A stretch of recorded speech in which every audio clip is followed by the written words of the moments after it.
Thanks, Sarah, for You're doing good, girl. Well, first off, I met Chris off of a dating website online. Good girl.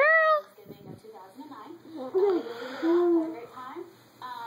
In March of 2010, we moved in together, and we were still in a whirlwind. Are you trying to figure your legs out? And, Are you trying to figure the legs out? Hey. Hey. You doing good? Whoa. Whoa. Hi. Hi. You're getting it. Look at them legs going.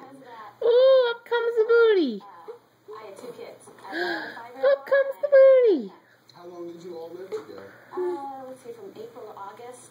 So That's all. That was a short run. I know, it is a short run. I try to, I don't know. Why did you all break up? Woohoo! Go rolling. It's a fun story. Go rolling. We'll get to the bills you're suing for, but yeah, we want to hear this First of fun all, like, story. you know, because of all this, because of the maturity and everything like that, also sexual satisfaction went downhill.